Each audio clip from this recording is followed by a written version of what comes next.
when God has called you to do something, it is not about you anymore, it's about Him.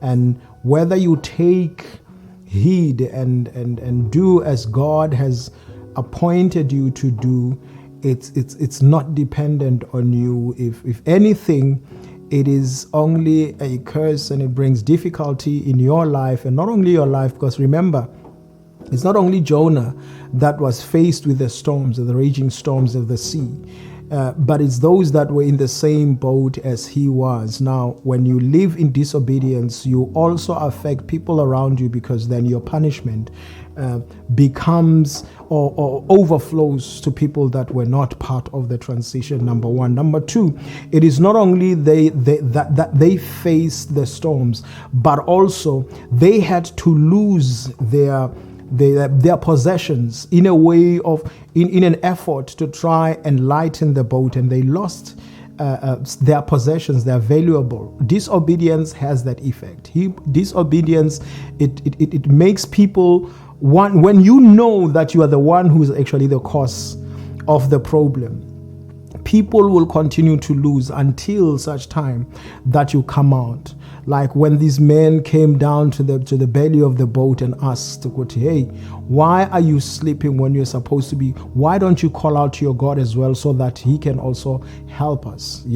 And He says, when they ask Him, what then should we do? He says to them, take me and throw me into the sea, and you shall be saved. Now, things do not have to go to an extent that you have to be thrown into the sea in order that other people can be saved. It is not necessary.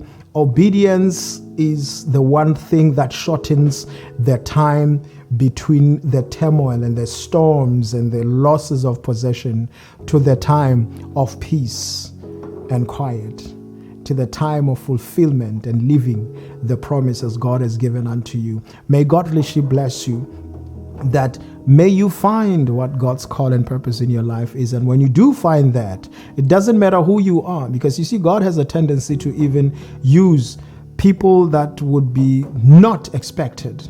But God is a respecter of no man. He will use he who thinks that is worthy of the task at hand. If you got a task at hand, it's not about you. That is why I will not be looking at you, but I'll be looking at the task that God has given unto you. So instead of worrying about whether you qualify, Moses saw himself as a non-qualifying for the task at hand, for many limitations that God already knew about. But God wanted to prove something, that it is I who sends you, and none of the limitations that you may see physically will deter you from achieving that which I sent you for. So it doesn't matter who you are. It doesn't matter what the situation may look like. It doesn't matter how impediments may actually be so overwhelming. There is nothing that God cannot do. If He can use me, He can use you. May God richly bless you, and may Africa be blessed in Jesus' name. Amen.